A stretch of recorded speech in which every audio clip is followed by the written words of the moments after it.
एक बार भी कभी भी उन्होंने राहुल के सामने बैठ के ये बात नहीं बोली कि हाँ बेटा तू सही था और वो गलत थी, तू तो मैं नेहा का बॉयफ्रेंड बोल रहा हूँ, क्यों तुम वही राहुल हो ना जिससे नेहा की शादी हो रही है।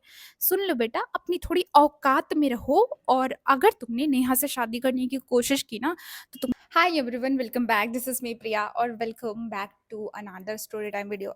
आप लोग से एक चीज़ भी पूछनी थी कि क्या ऐसी भी चीज़ें हमारे आसपास हमारी सोसाइटी में एग्जिस्ट करती हैं, या फिर जो चीज़ें मैं देख रही हूँ वही मेरे ही साथ हो रही हैं, ये मेरे ही आसपास हो रही हैं, या फिर ऐसी चीज़ें और भी लोगों के साथ होती है। सो वीडियो स्टार्ट करते हैं। अपने ज़िंदगी में बहुत सारे तरह के पेरेंट्स देखे हैं। जब हम छोटे रहते थे तो हमारे पेरेंट्स हमें पढ़ने के लिए चिल्लाते थे और भी चीज़ें करते थे, तो हमें लगता था मतलब इतना क्यों, इतना रिस्ट्रिक्शन क्यों लगा रखे हैं।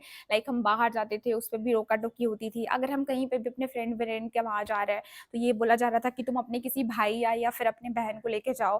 तो हमें ऐसा लगता था कि मतलब हम तो अच्छे हैं, हम तो कुछ ऐसा, हमारा कुछ बुरा इंटेंशन नहीं है, बट फिर भी हमारे साथ ऐसा क्यों हो रहा है, मतलब ऐसे क्यों ये सारी चीज़ें कर रहे हैं।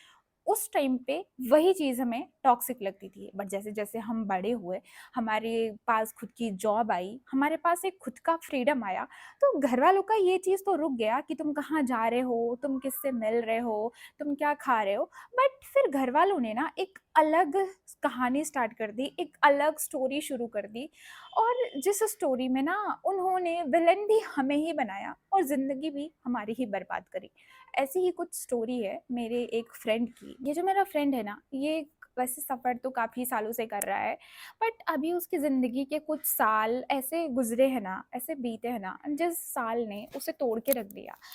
एंड शायद उसने अपनी ज़िंदगी से इतनी बुरी एक्सपेक्टेशंस भी नहीं करी होंगी कि उसके साथ ऐसा कुछ भी कभी हो सकता है। राहुल का बॉर्न मिडिल क्लास घर में हुआ था, और मिडिल क्लास घर में आपको रहने का मतलब तो पता ही होता है कि आपको बहुत छोटी सी छोटी चीज़ों के लिए सेक्रीफाइस करना पड़ता है। जब राहुल 13 से 14 साल का हुआ ना, तो उसने घर में अपनी बहुत सारी प्रॉब्लम्स देखी, और जो प्रॉब्लम्स वो देख रहा था तो उसको देख के पता है उसको क्या लग रहा था कि मतलब मुझे ना कहीं से पैसे कमाने चाहिए, मैं अगर पैसे कमाने लगूंगा, थोड़े से भी पैसे कहीं से आएंगे तो शायद हमारे घर की चीज़ें ठीक हो जाएँगी, एंड वो अपनी फैमिली की बेसिकली सपोर्ट करना चाहता था। 14 ईयर का था, 14 साल का ही था, और उस टाइम पे मैं भी ना सरकारी स्कूल में वो पढ़ता था, और ऐसा कोई उसको गाइड करने वाला भी नहीं था कि मतलब आप पढ़ाई कर लो, आप बहुत अच्छी पढ़ाई कर लो, तो आप कुछ बन जाओगे, ऐसा कुछ भी नहीं था। इसीलिए 14 ईयर की ही एज में उसने डिसाइड किया कि एक काम करते हैं, अब काम करना स्टार्ट कर लेते हैं। अब वो जहाँ पे रहता था, वहाँ पे काम करना तो इतना ज़्यादा आसान था नहीं, बिकॉज़ उसका घर गाँव में था। तो उसने अपने किसी रिलेटिव के वहाँ जाने का डिसाइड किया, एंड वो अपने किसी रिलेटिव के वहाँ चला गया। अब एक 14 साल का बच्चा जो कि काम करने के लिए गया है, तो जिसके वहाँ वो काम करता था, वो कई बार उसके साथ बहुत अजीब तरीके से पेश आते थे, चिल्लाना, और बहुत बार तो ये कह देना कि कोई रिलेटिव किसी के वहाँ इतने दिन नहीं रहते हैं, बहुत सारी चीज़ें सुनाना। बट फिर भी वो बेचारा वहाँ पे इसलिए था ताकि वो वहाँ पे रह के वो कुछ काम सीख पाए, और जब वो बड़ा हो जाए, जब वो 16-17 साल का हो जाए, तो उसके पास कोई ना कोई स्किल तो हो ही, बिकॉज़ वो शुरू से बहुत ज़्यादा पढ़ा-लिखा नहीं था। तो उसे ऑब्वियसली पढ़ाई से रिलेटेड तो उसे किसी चीज़ की एक्सपेक्टेशंस थी नहीं कि पढ़ाई से रिलेटेड उसे किसी की जॉब मिलती। इसीलिए वो चाहता था कि वो कोई भी प्रोफ़ेशन, लाइक उसको किसी भी एक फ़ील्ड में कुछ ना कुछ वो जान जाए, जिसके थ्रू वो अपना बाकी का जो जीवन है, उसके थ्रू वो अपना जो काम है वो चला सके। काम वगैरह इसने सीखा, एंड काम सीखने के बाद इसने डिसाइड किया कि ठीक है, अब अपना कुछ कर लेते हैं, एंड इसने अपना कुछ करना स्टार्ट किया। अब शुरू में तो सब कुछ बहुत ज़्यादा ठीक था। जब ये 20 साल का हुआ, 20 साल की एज में इसने अपना छोटा-सा बिज़नेस डाला, एंड ये उसमें करने लगा। स्टार्टिंग में तो बहुत कम इनकम होती थी, लाइक 100, 200, 300 ऐसे ही कमाता था पर डे के। पर धीरे-धीरे करके 1000, 1200 ऐसे करके वो करने लगा, एंड या घर में सब कुछ ठीक चल रहा था। अब जब तक वो बड़ा हुआ ना, बड़ा होने के बाद वो जब जैसे ही कमाने लगा ना, उसकी ज़िंदगी में एक और मुसीबत आके खड़ी हो गई थी, वो थी उसकी शादी। उसके घर वाले हमेशा उसको बोला करते थे कि तुम्हें शादी करनी है, तुम्हें शादी करनी है, तुम कब शादी कर रहे हो, तुम्हें शादी करनी पड़ेगी। वो इतनी अर्ली एज में बिल्कुल शादी नहीं करना चाहता था, बिकॉज़ वो जहाँ से रह के आया था, वो जिस जगह पे गया था ना रहने के लिए, वो काफ़ी मॉडर्न जगह थी, और भले उसने पढ़ाई-लिखाई तो वो नहीं कर पाया था, बट उसके बाद भी जो उसने चीज़ें देखी थी ना, उन चीज़ों को देख के उसके दिमाग में एक ना एक तो था कि शादी वगैरह आप तभी करो जब आप थोड़े बहुत तो फाइनेंशियली स्टेबल हो जाओ। आप समझ रहे हो कि कोई 20 साल का बच्चा जो कि अभी महीने का 10,000 कमा रहा है या फिर 15,000 कमा रहा है, वो भी कुछ फिक्स नहीं है कि वो इतने पैसे ही कमाएगा। वो अभी अपना खुद का तो अच्छी तरीके से कर ही नहीं पा रहा है। फिर वो कैसे एक और फैमिली को लाके फिर वो नहीं कर सकता था ना, तो वो हमेशा डिनाई करता था कि नहीं उसे नहीं करनी है शादी, अभी तो नहीं करनी है, जिसकी वजह से ना पेरेंट्स का शुरू से ही उसके ऊपर था और पेरेंट्स को एक शक उसके ऊपर होता था कि लगता है कि इसका जो ये लड़का है, इसका ना किसी से अफेयर चलता है, जिसकी वजह से ये लड़का शादी करने के लिए डिनाई कर रहा है। बट उस टाइम पे जब वो 20 साल का था, उसकी लाइफ में ऐसा कुछ था ही नहीं कि वो किसी से ऐसा सोचता। अब आप समझ रहे हो 20 साल का बच्चा, वो क्या ही सोचेगा? आप आज से 10-11 साल पहले चले जाओ, 10-11 साल पहले का बच्चा जो कि 20 साल का होगा, वो क्या ही किसी से कमिटमेंट करेगा? और वो एक जगह से दूसरे जगह पे गया था, वहाँ पे उसने अपना नया बिज़नेस स्टार्ट किया था। तो ऐसा कुछ भी नहीं था, बट ये उसके घरवालों को लगता था। उन्होंने 20 साल से ही उसे प्रेशर देना स्टार्ट किया कि शादी कर ले, कर ले, कर ले। फिर एक पॉइंट पे आके उसने बोला कि हाँ ठीक है, कोई बात नहीं, हम शादी कर लेते हैं। और फिर एक पॉइंट पे आके ना उसको भी लगा कि ठीक है, अगर घरवाले बोल रहे हैं कि शादी कर लेते हैं, तो शादी कर ही लेते हैं। अब जब वो शादी करने के लिए तैयार हुआ ना, तो वो जिससे शादी करने के लिए तैयार हुआ, मतलब वो जो लड़की थी, वो उसके रिलेशन में ही आती थी। ये एक अरेंज मैरिज थी, जिससे ही उसके मम्मी-पापा ने बात करके रखा था। तो वो जो लड़की है, वो जैसे ही बात शुरू हुई कि मतलब उसको शादी करनी है, तो वो लड़की जो है ना, वो अपने फैमिली से, अपने पापा से, मम्मी से नहीं कहती थी कि शादी नहीं करनी है। वो राहुल के पास कॉल करती थी और राहुल के पास फ़ोन करके कहती थी कि देखो, मुझे ना शादी नहीं करनी है अभी फ़िलहाल, अभी मैं पढ़ाई कर रही हूँ, अभी मुझे अपना फ्यूचर ब्राइट करना है। एंड राहुल को लगता था कि हाँ ठीक है, और मैं तो कुछ हुआ नहीं हूँ, तो शायद यही कुछ हो जाए। तो राहुल को लगता था, राहुल अपने पेरेंट्स से बोलता था कि देखो, अभी उसको शादी नहीं करनी है, वो पढ़ाई करना चाहती है, तो वो बाद में कर लेगी। तो यहीं पे भी राहुल के पेरेंट्स को लगता था नहीं, इसका किसी से चक्कर चल रहा है, तो यही उस लड़की से शादी नहीं करना चाहता है, जो कि एकदम रॉन्ग था, कहीं से भी सही नहीं था। राहुल बहुत बार अपने घरवालों को बताता भी था कि वो जो लड़की है वही कह रही है कि उसे और थोड़ा-सा टाइम चाहिए, अभी वो नहीं करेगी।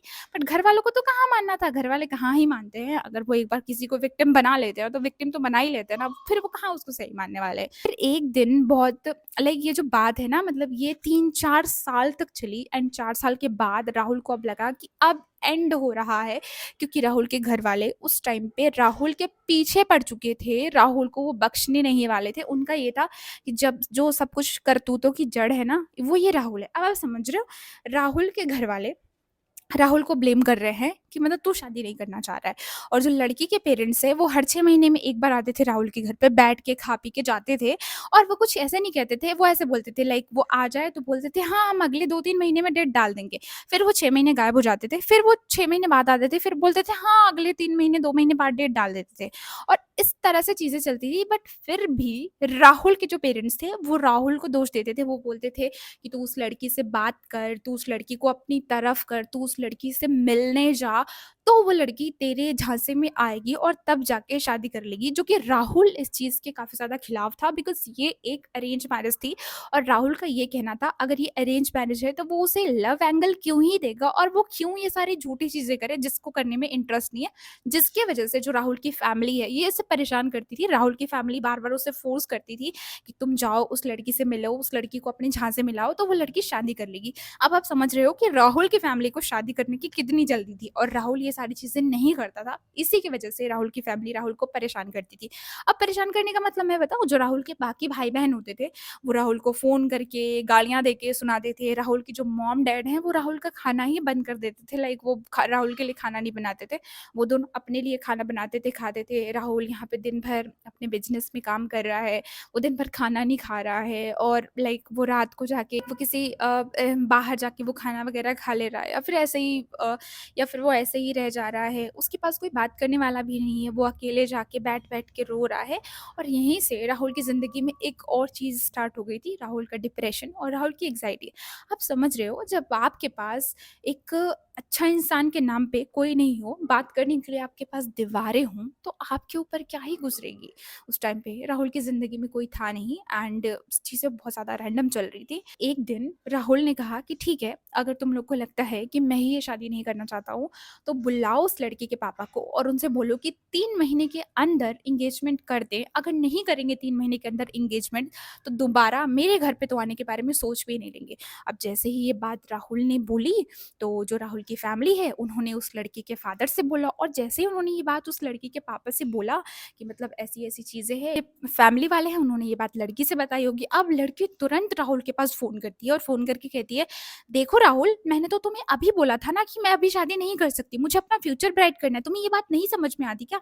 और मैं अभी शादी नहीं करूँगी, सुना तुमने?" तो राहुल ने भी स्ट्रिक्टली बोला कि देखो, मैं वेट नहीं कर सकता, मैंने तुम्हें 3 महीने का टाइम दे दिया है और हाँ, मैं आज किसी और लड़की को देखने के लिए जा रहा हूँ। अगर वो लड़की मुझे पसंद आ गई तो मैं उससे ही शादी कर लूँगा और फिर तुम भूल जाना, तुम और तुम्हारे पापा और अपने पापा को स्ट्रिक्टली बोल देना कि वो दोबारा मेरे घर पे वापस शादी की बात करने के लिए ना आए। अब यहाँ पे राहुल सही था क्योंकि राहुल के घर वाले राहुल को परेशान कर रहे थे। राहुल की ज़िंदगी में भी ऐसा कोई था नहीं और जिस लड़की से बात चल रही थी राहुल की शादी की 3-4 साल से, तो राहुल ने ये बात सही ही बोली थी। अब जैसे ही राहुल ने फ़ोन काटा, उसके फ़ोन पे एक अननोन पर्सन का कॉल आता है और वो पर्सन बोलता है, "हेलो, मैं नेहा का बॉयफ्रेंड बोल रहा हूँ।" "क्यों? तुम वही राहुल हो ना जिससे नेहा की शादी हो रही है? सुन लो बेटा, अपनी थोड़ी औकात में रहो और अगर तुमने नेहा से शादी करने की कोशिश की ना, तो तुम्हारी जान ले लेंगे।" और अगले दिन ही ना 3, 4, 5 लोग एक ब्लैक कलर की स्कॉर्पियो से राहुल के घर के आस-पास घूम रहे थे और वो लगातार राहुल को ही घूर रहे थे। अब आप सोचो कि एक वो लड़का जो कि अरेंज मैरिज, पहली बात तो वो मैरिज करने के लिए रेडी नहीं था। फिर भी जैसे-तैसे करके घरवालों के प्रेशर में आके वो शादी करने के लिए तैयार भी हुआ। उसके साथ ऐसा कुछ हो रहा है। अब तो भाई देखो, जान है तो जहान है। अब राहुल ऐसी लड़की से शादी क्यों ही करेगा? राहुल ने वो सारी बातें रिकॉर्ड करी थी और वो जो रिकॉर्डिंग वाली बातें हैं ना, वो बातें भी राहुल ने अपने पूरे घर वालों को सुना दी और बोल दिया कि देखिए ऐसी-ऐसी चीज़ है और मैं हाथ जोड़ता हूँ, मैं अब नेहा से कभी शादी नहीं करूँगा और नेहा के पापा को स्ट्रिक्टली फ़ोन करके बोल दो कि दोबारा मेरे घर पे वापस नहीं आए। और यही रीज़न था कि नेहा मुझसे शादी नहीं करना चाहती थी, वो बार-बार टालती थी। अब राहुल के पेरेंट्स को पता चली, राहुल के पेरेंट्स ने ये बात नेहा की फैमिली को बताई। फिर नेहा की फैमिली 3 महीने के लिए चुप हो गई और 3 महीने बाद वो आते हैं और कहते हैं देखो ऐसा कुछ नहीं है, ये है, वो है।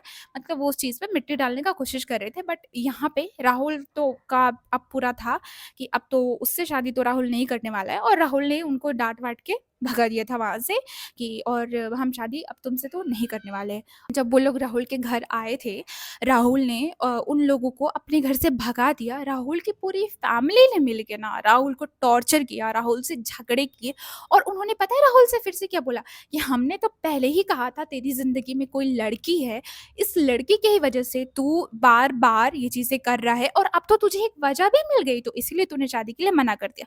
मतलब वो उन्होंने खुद सुना कि उनके लड़के की जान पे बात आ गई थी, फिर भी वो उस लड़की से अभी भी शादी करने के लिए तैयार थे। पता नहीं उन्हें क्या ही दिख रहा था उस लड़की के अंदर। बट यहाँ पे राहुल बहुत क्लियर था, राहुल का था कि आप लोग को जो मेरे साथ करना है आप कर लो बट मैं अब उस लड़की से तो शादी नहीं कर रहा। राहुल के घरवालों ने राहुल को बहुत ज़्यादा परेशान किया एंड बहुत ज़्यादा परेशान करने के बाद राहुल टूट चुका था, राहुल को कुछ समझ में नहीं आ रहा था और उसके बाद से राहुल से 10 साल बड़ी, राहुल से 15 ईयर बड़ी, राहुल की बॉडी की इंटू 3 इंटू 4 लड़कियों के रिश्ते जो है वो राहुल के पेरेंट्स लाने लगे ज़िद में आके कि राहुल की शादी उस लड़की से क्यों नहीं हुई। अब यहाँ पे राहुल के पेरेंट्स जो है ना, वो उस लड़की को इतना फ़ेवर इसलिए दे रहे थे क्योंकि वो जो लड़की है वो राहुल के रिलेटिव में आती थी, क्लोज़ रिलेशन में आती थी। तो उन लोग का ये था कि हमारी घर की बहू तो यही बनेंगी, भले इसने ऐसा कर दिया चलेगा, पर यही हमारे घर की बहू बननी चाहिए। और वहीं पे राहुल को डर हो गया था। राहुल इतना डर गया था, राहुल का उसी दिन अरेंज मैरिज से भरोसा उठ गया था। राहुल का ये कहना था कि अगर अपनी रिश्तेदारी में, अपने क्लोज़ रिलेशन में जानने वाली लड़की ऐसा मेरे साथ कर सकती है, तो कल को अगर मैं किसी और से रिश्ता कर लेता हूँ, कोई किसी अनजान लड़की का रिश्ता मेरे लिए आता है जो कि बहुत दूर की है, बस वो मेरी कास्ट की है, तो मेरे साथ कहीं कुछ और गलत ना हो जाए। जिसके बाद राहुल ने डिसाइड किया कि अगर उससे कोई अच्छी लड़की मिलती है उस तो मैं उससे शादी कर लूँगा, अदरवाइज़ अब मैं नहीं कर रहा। राहुल ने कसम खाई थी। राहुल की कसम खाने की 2 वजह थी। पहली तो नेहा जिसने इतना बुरा उसके साथ किया और दूसरा राहुल के खुद के पेरेंट्स कि उन्होंने इतना कुछ होने के बाद भी कभी भी राहुल को सपोर्ट नहीं किया और एक बार भी कभी भी उन्होंने राहुल के सामने बैठ के ये बात नहीं बोली कि हाँ बेटा तू सही था और वो गलत थी, तू तो करना चाहता था पर वही नहीं करना चाहती थी। अब हम यहीं से फ्लिप करते हैं चैप्टर 2 पे, जहाँ पे राहुल को इन सारे इंसिडेंट के 1 साल बाद एक लड़की मिल चुकी थी, दोनों एक-दूसरे से काफ़ी अच्छे तरीके से बात करते थे। दोनों एक-दूसरे के साथ काफ़ी ज़्यादा सीरियस थे एंड इनका जो रिलेशन है वो भी 6-7 साल का हो गया था। अब इन दोनों ने भी डिसाइड किया था कि ठीक है, ये दोनों शादी कर लेते हैं। अब ये दोनों शादी कर लेते हैं। अब देखो, अब राहुल जो था, राहुल के साथ पास्ट में जो चीज़ें हुई थी, वो चीज़ काफ़ी ज़्यादा हॉरिबल थी एंड किसी के साथ ऐसा ना हो, और ये रीज़न था कि राहुल ने डिसाइड किया था कि अब उसे अरेंज मैरिज नहीं करनी है। अब राहुल का ये भी डिसीजन था, और उसी टाइम पे राहुल की ज़िंदगी में अगर कोई अच्छी लड़की आ जाती है, जो लड़की राहुल के ही जैसी है, जैसे लड़की राहुल चाहता था वो वैसी है, तो ऑब्वियस सी बात है वो क्यों छोड़ेगा उस लड़की को। अब जैसे ही राहुल के पेरेंट्स को उस लड़की के बारे में पता चलता है कि राहुल किसी लड़की से सच में बात करता है, अब आप समझ लो कि जब राहुल के पेरेंट्स झूठी बातों पे इतना सारा इश्यू क्रिएट करते थे, तो वो सही बात पे क्या ही इश्यू क्रिएट करेंगे, क्योंकि अब की बार तो खबर पूरी पक्की थी कि हाँ, राहुल की ज़िंदगी में कोई लड़की है, कोई अच्छी लड़की है, जिससे राहुल सच में शादी करना चाहता है। राहुल की फैमिली को पता चला ना कि राहुल किसी लड़की से शादी करना चाहता है, वो फिर से लड़कियों के रिश्ते लाने लगे, but her bar Rahul successfully मना कर देता था कि मुझे शादी नहीं करनी है। कई बार तो राहुल के पेरेंट्स ने चीज़ें बहुत ज़्यादा एक्सट्रीम करी, राहुल ने बहुत बार उपवास किया, खाना नहीं खाया, बट वो अपने फैसले पे फिक्स था कि जो लड़की है कि राहुल को किससे शादी करनी है, राहुल को उसी लड़की से ही शादी करनी है। फिर राहुल के पेरेंट्स की ज़िंदगी में आती है एक लड़की, एक ऐसी लड़की जिसके बारे में मैं अगर आपको बताऊँगी, तो आपको लगेगा कि ये तो हो ही नहीं सकता, ये तो इम्पॉसिबल है। हाँ, आपने सही सुना, एक ऐसी लड़की जिसकी तलाश शायद राहुल की फ़ैमिली को, राहुल की पूरी फ़ैमिली को, भाइयों को, बहनों को बहुत सालों से थी। एक ऐसी लड़की कि जिसको ये भी बता दिया गया कि ये जो लड़का है ना, ये जो राहुल है ना, ये 7-8 साल से किसी लड़की के साथ रिलेशनशिप में है और वो उसको ज़िंदगी भर छोड़ेगा भी नहीं, क्या तुम उससे शादी करोगी? लड़की का ये था, हाँ, मैं इससे शादी कर लूँगी, मुझे कोई दिक्कत नहीं है, मम्मी जी, पापा जी, मैं तो आपके साथ रह लूँगी, मुझे आपके साथ रहने में कोई दिक्कत नहीं है। उनका क्या है, वो तो एक ना एक दिन घर में लौट के वापस आएँगे ही, ऐसा उस लड़की का कहना था। अब आप एक बात बताओ, मतलब मैं भी लड़की हूँ, आप में से बहुत सारे लोग लड़कियाँ ही ऑब्वियसली मेरी वीडियो ज़्यादा देखती हैं।